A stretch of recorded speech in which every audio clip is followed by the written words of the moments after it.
আসসালামু আলাইকুম প্রিয় দর্শক, অন্য কিছু আলোচনায় আপনাদের সকলকে আমন্ত্রণ জানাচ্ছি। আসসালামু আলাইকুম। ঈদ মুবারক। কিন্তু ঈদের দিনেও শেখ হাসিনার প্রচন্ডভাবে বিরোধীরা, ডক্টর আসিফ নজরুলের মতো মানুষেরা সম্ভবত আতঙ্কে আছেন। কখন না জানি শেখ হাসিনা বাংলাদেশে ঢুকে পড়েন, কখন না জানি কি হয়ে যায়।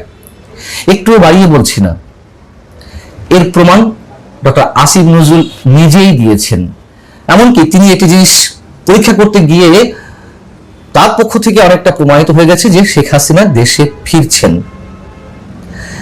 শেখ হাসিনা দেশে ফিরে এসে বিচারের মুখোমুখি হতে চান, এই কথা তিনি নিজে একাধিক ইন্টারভিউ বলেছেন, অডিও রেকর্ডে তিনি তা প্রকাশ করেছেন এবং শোনা যাচ্ছে যে 16 ডিসেম্বরের মধ্যেই তিনি দেশে ফিরে আসতে পারেন যে কোনো ভাবে। তো এই গুঞ্জনে, এমন খবরে এর মধ্যে অনেকের পিলে চমকে উঠেছে। রাতের ঘুমের মধ্যেও অনেকে সম্ভবত শেখ হাসিনার ছায়া দেখতে পাচ্ছেন, আর ছায়া দেখতে পারার সঙ্গে সঙ্গে অনেকের ঘুম হারাম হয়ে যাচ্ছে, হার্টবিট বেড়ে যাচ্ছে, মনে হচ্ছে তাদের বুকের মধ্য থেকে হৃৎপিণ্ডটা বেরিয়ে আসবে। এতটা ভয় কেন? যাই হোক, শেখ হাসিনা আসলেই সত্যি ফিরে আসবেন কিনা সেটি বারবার নিজেদের পক্ষ থেকে জাজ করার চেষ্টা করা হচ্ছে, বোঝার চেষ্টা করা হচ্ছে। সেই জায়গা থেকে সাবেক আইন উপদেষ্টা ডক্টর আসিফ নজরুল নিজে ঈদের দিনে একটি স্ট্যাটাস দিয়েছেন, একটা গুরুতর প্রশ্ন উত্থাপন করে। যে মুহূর্তে আমি আপনাদের সামনে কথা বলছি, এই ভিডিওটা রেকর্ড করছি, তার ঘন্টা চারেক আগে ডক্টর আসিফ নজরুল একটি স্ট্যাটাস দিয়েছেন, যেখানে লেখা একটি জরিপ, শেখ হাসিনা বাংলাদেশে ফিরে আসবেন না, ইনভার্টেড করার মধ্যে। তো পরে লেখা রয়েছে, আপনি কি একমত? যদি একমত হয়ে থাকেন, অর্থাৎ শেখ হাসিনা ফিরবেন না, এটি যারা বিশ্বাস করে থাকেন তারা হা হা ইমোজি অথবা সাইন দিন, আর না হলে লাইক দিন। অর্থাৎ যারা মনে করেন যে শেখ হাসিনা ফিরে আসবেন তারা লাইক দিবেন। তো 4 ঘন্টায় হা হা ইমোজি আর রাগের সাইন সবকিছু এবং লাইক মিলে, সবকিছু মিলে এখানে 26,000 মানুষ মোটামুটি আমরা বলতে পারি যে ভোট দিয়েছেন। তো লাইক করেছে এই 4 ঘন্টায় 15,000, অর্থাৎ যারা বিশ্বাস করেন যে শেখ হাসিনা ফিরে আসবেন।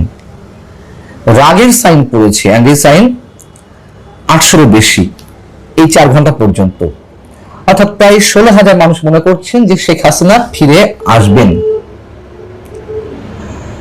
তার মানে প্রায় 64% মানুষ ডক্টর আসিফ নজরুলের যে প্রশ্ন শেখ হাসিনা বাংলাদেশ ফিরে আসবেন না, এটির বিষয়ে একমত পোষণ করছেন না।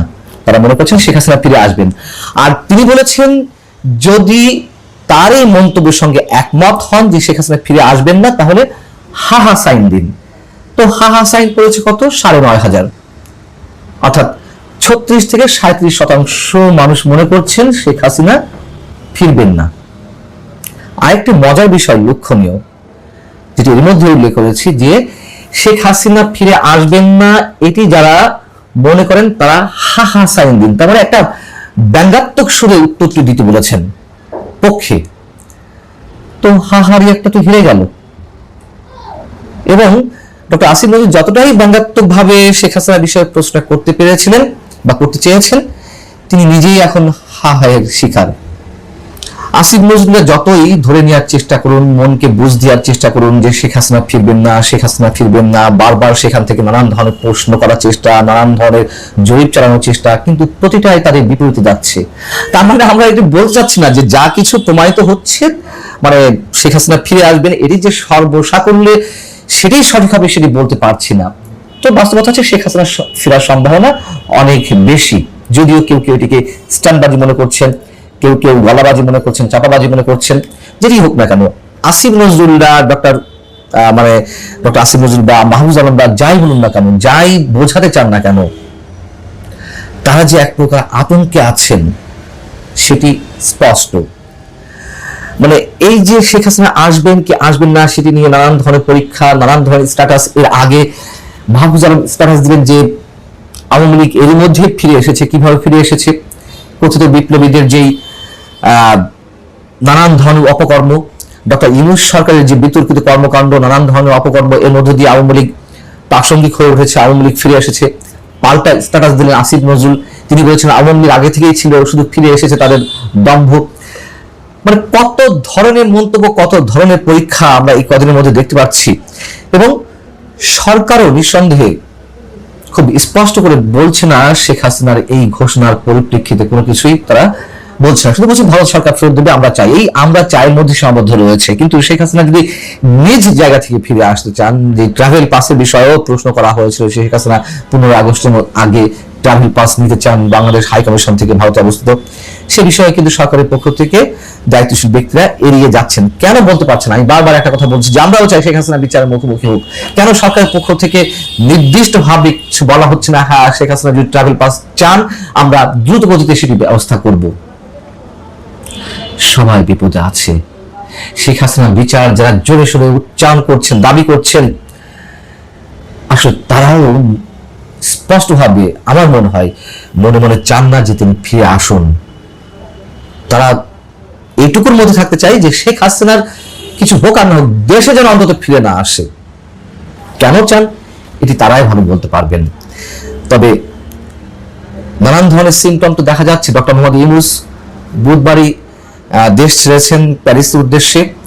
তারই দেশ ছাড়া নিয়েও নানান ধরনের প্রশ্ন রয়েছে। কারণ ডক্টর ইউনূস উপদেষ্টা থাকাকালীন, প্রধান উপদেষ্টা থাকাকালীন সময়ে অথবা প্রধান উপদেষ্টার পদ থেকে বিদায় নেওয়ার পরও তিনি যখনই দেশের বাইরে গেছেন, গ্রামীণ সেন্টার থেকে অন্তত তার সফরসূচি সম্পর্কে জানানো হয়েছে। তিনি কখন, কোথায়, কিভাবে থাকবেন, না থাকবেন, কোন প্রোগ্রামে অংশ নেবেন, এটি বিষয়ে কিছু জানানো হয়নি। এবার কেন জানানো হয়নি? তিনি কি আর দেশে ফিরবেন? এরকম নানান প্রশ্ন উত্থাপিত হচ্ছে। তবে তিনিও যে ভয় পেয়েছেন, অন্তত এইটুকু আমরা মোটামুটি নিশ্চিত করে বলতে পারি।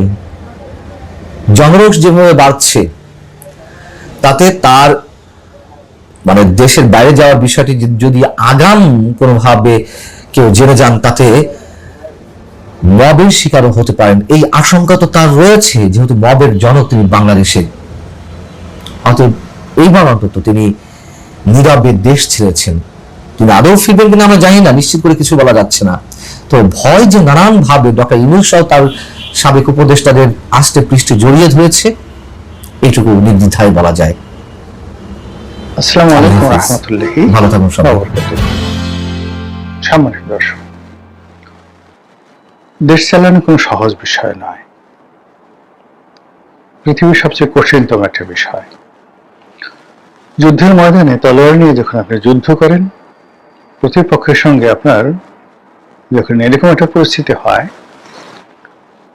যে প্রতিপক্ষ তার তলোয়ার উঁচিয়ে এক মুহূর্তে আপনার শরীর থেকে সেই ঘাড় আলাদা করে শিরশ্ছেদ করে দিতে পারে, ওটা যেভাবে আপনার পরিণতি ডেকে নিয়ে আসবে এবং ওই আপনার মস্তককে ঘাড় থেকে বিচ্ছিন্ন করে ফেলবে, শরীর থেকে বিচ্ছিন্ন করে ফেলবে।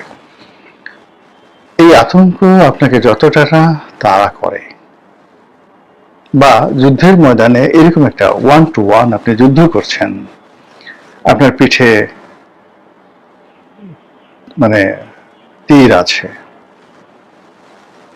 তারপরে এক হাতে আপনার বড় যেটিকে বলা হয় সরকি, আমরা ঢাল, এক হাতে ঢাল আর এক হাতে সরকি, অথবা এক হাতে ঢাল আর এক হাতে তলোয়ার নিয়ে আপনি ঘোড়ায় চড়ে যুদ্ধ করছেন। 1 মিনিটের মধ্যে জয় পরাজয় নির্ধারিত হয়ে যাবে, আপনি মরবেন, প্রতিপক্ষ মরবে। এইরকম যে একটা ডেঞ্জারাস অবস্থা, তার চাইতেও ক্ষমতার সিংহাসনে বসে রাষ্ট্র পরিচালনা, সেটা মধ্যযুগে বা বর্তমান যুগে একই ভয়াবহ বা তার চেয়ে বেশি ভয়াবহ। এবং এটা কেমন ভয়াবহ, এখন যদি আপনি ডক্টর মোহাম্মদ ইউনূসের সামনে গিয়ে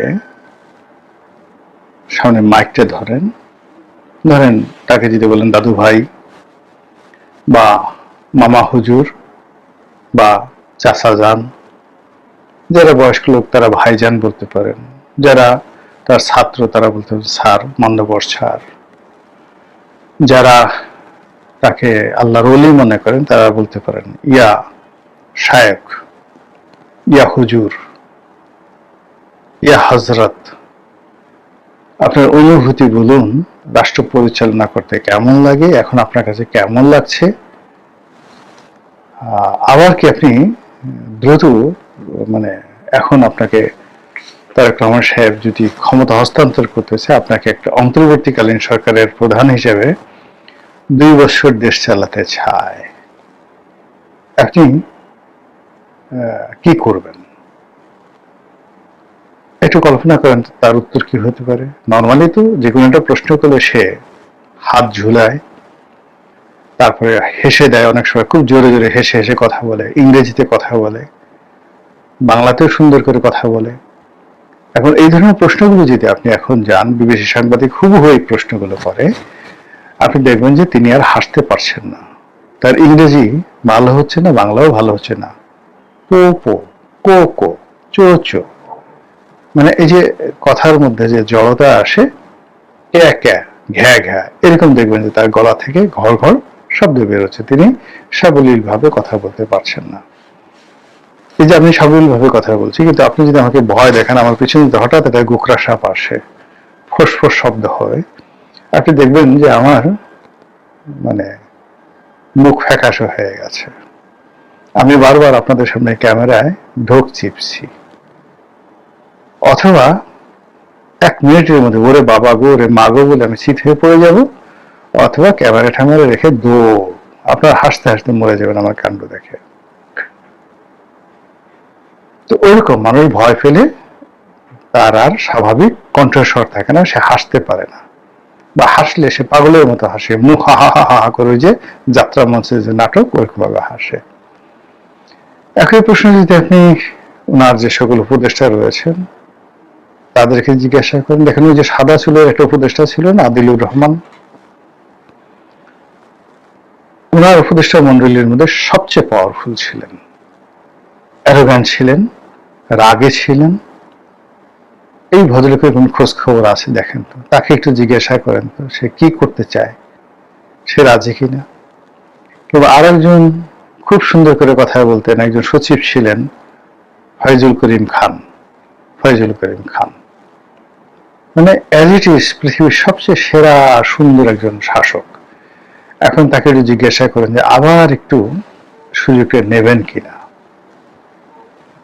তো এই মুহূর্তে তারা কি বলবে? সবাই বলবে যে দেশ চালানো এত সহজ বিষয় নয়। এই একটা সমস্যা।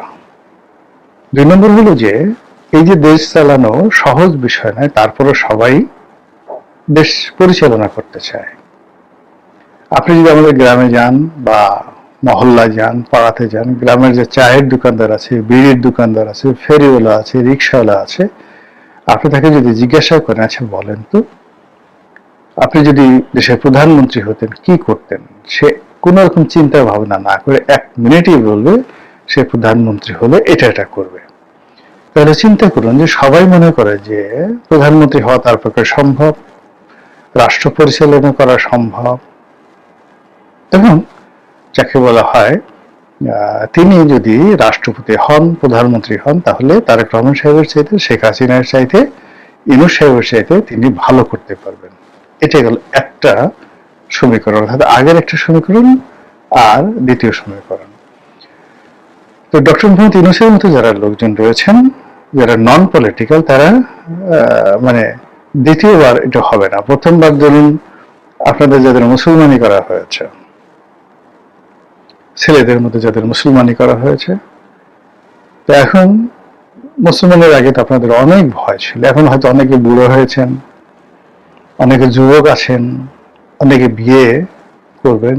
এখন সবারই বলা হলো যে ঠিক আছে, সবই ঠিক আছে, আপনাকে আর একটা বিয়ে করে দেয়া হবে, অথবা আপনাকে অনেক পুরস্কার দেয়া হবে, কিন্তু শর্ত হলে আপনাকে আর একবার একটু মুসলমানি করানো হবে, সামনের মাথা থেকে একটু কেটে দেয়া হবে।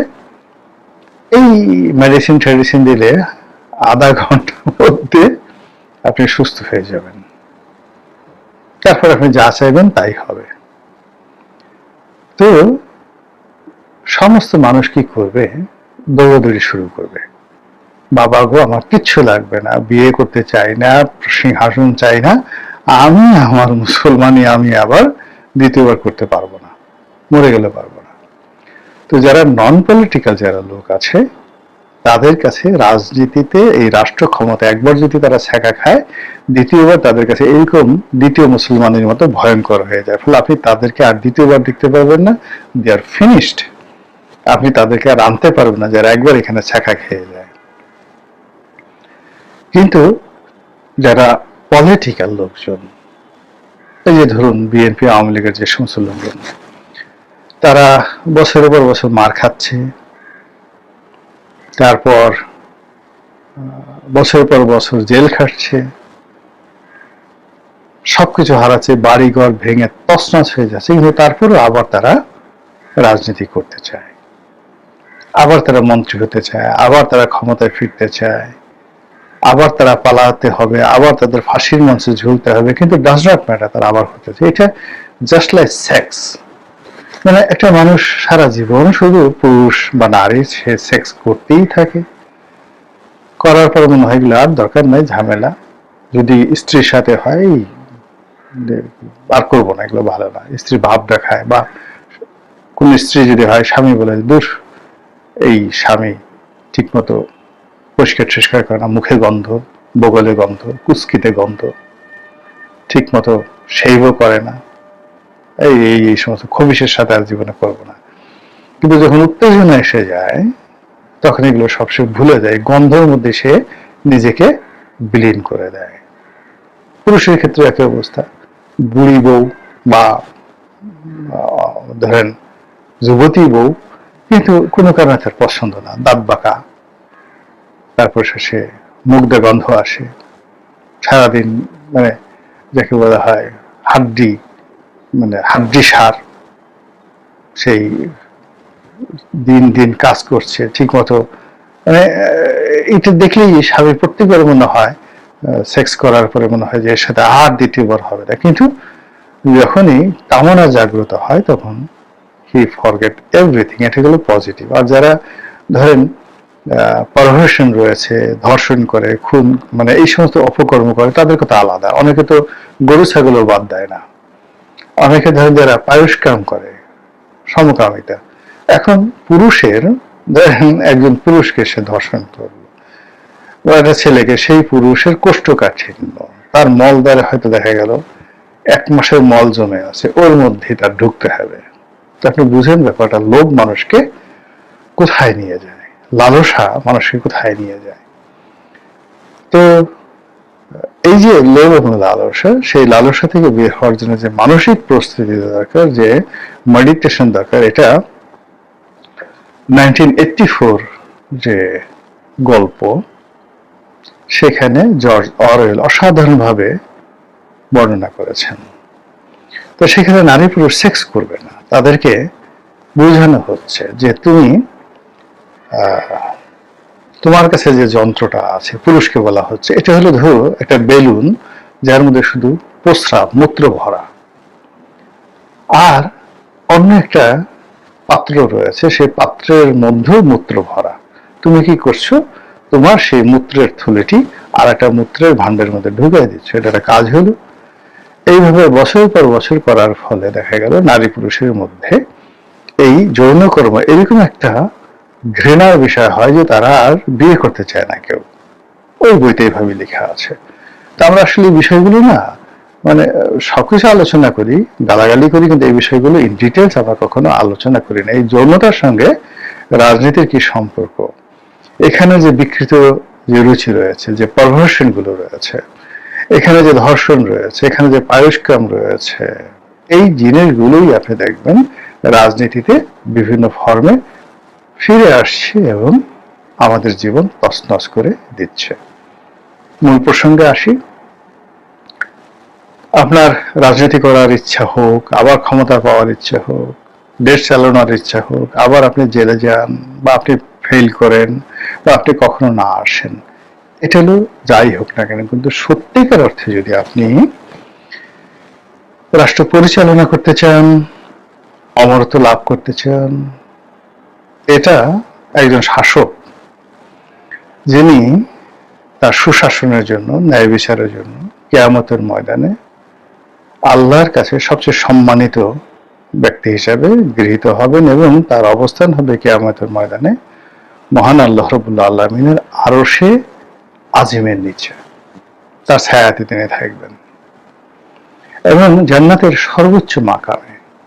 এবং আল্লাহ রাব্বুল আলামিন এই জমিনে যদি কাউকে সম্মান করেন, তার কোনো চাকর, মানে আমরা তো উই আর অল সার্ভেন্ট, কৃতদাসও না, চাকরের চাকর, তো এই চাকরদের মধ্যে থেকে তিনি যদি কাউকে সম্মান করেন, মর্যাদা দেন, এবং তার সেই চাকরদেরকে যেন মানুষ অসম্মান না করে মর্যাদা দেয়, এই জন্য তিনি আবার নির্দেশ দান করেন, তারা হলেন শাসক, the king, the queen, the emperor, যারা এই জমিনে বিধাতার ছায়া এবং আল্লাহর খলিফা। তো সেই মাকামে পৌঁছতে, সেই কাঙ্ক্ষিত লক্ষ্যে পৌঁছতে আপনি সহজে যেতে পারবেন না, ননির পুতুল হয়ে আপনি যেতে পারবেন না। আপনার দক্ষতা লাগবে, অভিজ্ঞতা লাগবে, চরিত্র লাগবে, এবং আপনি জীবনের বিভিন্ন ক্ষেত্রে সফল হয়েছেন। আপনার জীবনে ব্যর্থতা থাকবে, কিন্তু তার সঙ্গে সঙ্গে অন্তত ভালো ছাত্র ছিলেন, ভালো লেখাপড়া জানেন, ছাত্র ভালো না কিন্তু ভালো লেখাপড়া জানেন, পরিশ্রম করেন, অর্থনৈতিকভাবে আপনি অর্থ উপার্জন করতে পারেন, আপনি যুদ্ধ করতে পারেন, আপনার কমন সেন্স রয়েছে, আপনার সিভিক সেন্স রয়েছে, আপনার ইন্টেলিজেন্স রয়েছে, আপনার নলেজ রয়েছে, অর্থাৎ সেন্স, সেন্সিবিলিটি, কমন সেন্স, এই তিনটি জিনিস আপনাকে একেবারে মাত্রায় মাত্রায় থাকতে হবে। গেদু হয়ে বেকুবের মতো আপনি, লোকজন যেখানে মারা গেছে সেখানে আপনি রবীন্দ্রসঙ্গীত বাজিয়ে দিলেন, মানে আপনার কমন সেন্স নাই, আপনার সেন্সিবিলিটি নেই। আবার যেখানে আপনার শীতকাল, আপনি গরমের ওয়াশ করলেন, এগুলো হবে না। তাহলে সেন্সিবিলিটি, স্পর্শকাতরতা, এবং আপনার অনুভূতি এবং কমন সেন্স, মানে সার্বজনীন ভাবে আপনার খুব ইন্টেলিজেন্স দরকার নাই, কিন্তু কমন সেন্স আপনাকে থাকতে হবে কোন জায়গাতে কোন জিনিসটি দরকার। তারপরে যেটা দরকার সেটা হলো you must have a good selection power. আপনি যদি একজন মুশিকে ধরে এনে বিমান মন্ত্রণালয়ে বসান, এই জুতো সেলাই করতে পারে, বিমানও চালাতে পারবে। এরপর আপনি যদি একজন ম্যাথরকে ধরে এনে সে ঢাকা মেডিকেলের আপনি স্বাস্থ্যমন্ত্রী বানান, যে এই যেহেতু মানে বিভিন্ন ফর্মে মানুষের যে আবর্জনাগুলো, ময়লাগুলো, বর্জ্যগুলো, এগুলো কোন ফর্মে আসে, কোনটা কালো, কোনটা ধলা, কোনটা পাতলা, সবকিছু অভিজ্ঞতা আছে, কাজেই এই লোক সে ভালো ডাক্তার আর হবে না, তাকে আমি স্বাস্থ্যমন্ত্রী বানায় দেবই। আপনি যদি মনে করেন যে সবচেয়ে বড় যে চোর রাত্রে শীত কাটে, আপনি মনে করেন যেটার চেয়ে আর বড় যুদ্ধ আর পৃথিবীতে নাই, রাত্রে তেল মেখে সারা শরীরে উলঙ্গ হয়ে, ন্যাংটা হয়ে, যাতে তাকে কেউ কসলাতে না পারে, ধরতে না পারে, সেই লোকটা ঘরে মাত্র দুটো ডিম চুরি করার জন্য, একটা মুরগি চুরি করার জন্য সে কারো ঘরের মধ্যে ঢুকে যাচ্ছে, এর মতো সাহসী মানুষ আর পৃথিবীতে নাই, একেই আমার সেনাপতি বানাতে হবে। এই যদি হয় আপনার সেন্স, তাহলে আপনি কখনোই নেতা হতে পারবেন না, প্রশংসিত হবেন না, আর রাষ্ট্র চালাতে পারবেন না। যারাই অতীত অমরত্ব লাভ করেছেন তাদের সবার মধ্যেই এই গুণগুলো ছিল, sense, sensibility, common sense, number 1। Number 2 হলো দে হ্যাভ দ্য সিলেকশন পাওয়ার। তারা উত্তম মানুষ চিনত, উত্তম মানুষকে কাছে টানতে পারত এবং উত্তম মানুষকে কাছে রাখার মতো একটা ম্যাগনেটিক পাওয়ার ছিল। তাদেরকে ছেড়ে কখনোই তাদের সেই বন্ধুগুলো যায়নি। যত বিপদ আপদ হোক না কেন, সম্রাট আকবরের যে নবরত্ন যারা ছিলেন, মৃত্যুর শেষ দিন পর্যন্ত তারা তার সঙ্গে ছিলেন। ছোট্ট একটা উদাহরণ বলে শেষ করে দিই। শাহজাদা সেলিম মানে নুরুদ্দিন মোহাম্মদ জাহাঙ্গীর, সম্রাট জাহাঙ্গীরের সঙ্গে যুদ্ধ চলছে সম্রাট আকবরের। সম্রাট আকবর কার্যত তার রাজধানীতে বন্দী, রাজধানী জুড়ে তার আধিপত্য। আর বাইরের যে অংশ, সেই বাইরের যে অংশ, সেই অংশটি মূলত বেশিরভাগ এলাকা মানে শাহজাদা সেলিম বা সম্রাট জাহাঙ্গীরের যারা সৈন্যবাহিনী তারা দখল করে আছে। সম্রাট আকবরের এই বিপদের দিনে তার অন্যতম পরামর্শদাতা, তার ঘনিষ্ঠ বন্ধু, যিনি মূলত একজন জ্ঞানী ছিলেন, পণ্ডিত ছিলেন, সম্রাট আকবর তাকে সব্যসাচী হিসেবে একটা কমান্ড দিয়েছিলেন। 10,000 মসনদ এবং 10,000 অশ্বারোহী সৈন্যের একটা বাহিনী দিয়েছিলেন যে তুমি যুদ্ধ করো। এরকম তার ভিতরে যারা জ্ঞানী গুণী পণ্ডিত দার্শনিক তাদেরকে দিয়েও তিনি যুদ্ধ করিয়েছেন। যেমন মানসিংহ সেনাপতি ছিলেন, যা তাকে দিয়ে দর্শন শাস্ত্র পড়িয়েছেন। রাজা টোডরমল তারা দার্শনিক ছিলেন, ফৈজিদ দার্শনিক ছিলেন, আবুল ফজল দার্শনিক ছিলেন, তাদেরকে দিয়ে আবার তিনি সেনাপতির কাজ করিয়েছেন কম্প্যাক্ট। তো এরকম আবুল ফজল গুজরাটের এই এলাকাতে একটা যুদ্ধে ছিলেন, তাকে খবর পাঠানো হলো যে এই অবস্থা, তুমি রাজধানীতে আসো। তিনি তার মূল কমান্ড রেখে মাত্র 100-150 লোক রেখে তিনি সম্রাটের সাথে দেখা করার জন্য আসছেন। বিকজ ওই মুহূর্তে যুদ্ধ করার চেয়ে সম্রাটের বেশি দরকার ছিল আবুল ফজলের পরামর্শ। আবুল ফজলকে তিনি যুদ্ধ করতে বলেননি, তাকে বলছেন যে তুমি রাজধানীতে যে কোনো মূল্যে আসো আমার পাশে, তোমার পরামর্শ আমার দরকার এখন, আমার এই দুর্যোগ মুহূর্তে, সংকট মুহূর্তে আমি কি বলবো। আর অন্যদিকে শাহজাদা সেলিম মানে তার সাথে তার বাবার যে দ্বন্দ্ব এবং সংঘাত, এর মূলে 1 নম্বর ভিলেন হিসেবে তিনি মনে করতেন আবুল ফজলকে। তার যারা গুপ্ত বাহিনী ছিল, মানে গোয়েন্দা বাহিনী ছিল, তারা আবুল ফজলকে লক্ষ্য করছিল। আবুল ফজল যখন কাছাকাছি চলে রাজধানীর দিকে আসছেন, তখন সেই খবর জাহাঙ্গীর পেয়ে যায় এবং জাহাঙ্গীর তাকে ঘেরাও করে ফেলে। তার সঙ্গে মাত্র 200 সৈন্য, জাহাঙ্গীরের কাছে 2000 সৈন্য। তো দেয়ার ইজ অপশন, তার পিছনে ফিরে যাওয়া, তার বাহিনীর কাছে, তার কাছে যে ওই যে 10,000 অশ্বারোহী ছিল, অন্যান্য সৈন্যবাহিনী ছিল, সেই সৈন্যবাহিনীর মধ্যে ফিরে যাওয়া তার অপশন ছিল, পালিয়ে যেতে পারতেন। কিন্তু আবুল ফজল বললেন যে না, সারা জীবন আমি শুধু সম্মুখে গিয়েছি, আমার সম্রাট যখন আমাকে ডেকেছে তখন পৃথিবীর সবকিছু বাদ দিয়ে আমি তার কাছে গিয়েছি। কাজে এখন আমি 200 লোক নিয়ে জাহাঙ্গীরের ভয়ে যদি পিছনে ফিরে যাই, তো উনি যে আমার আশায় বসে আছেন সেটা মানে ওনার এই বিশ্বাসের জায়গাটা নষ্ট হয়ে যাবে।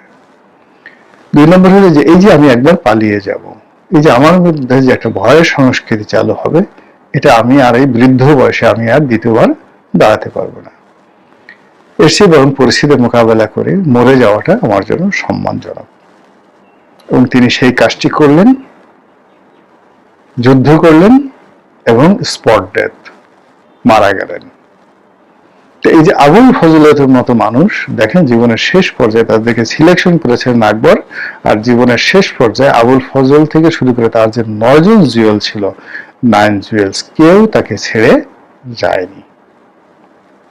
আপনি যদি সুন্দর রাষ্ট্র পরিচালনা করতে চান, এইরকম আকবরের মতো আপনার বন্ধু লাগবে।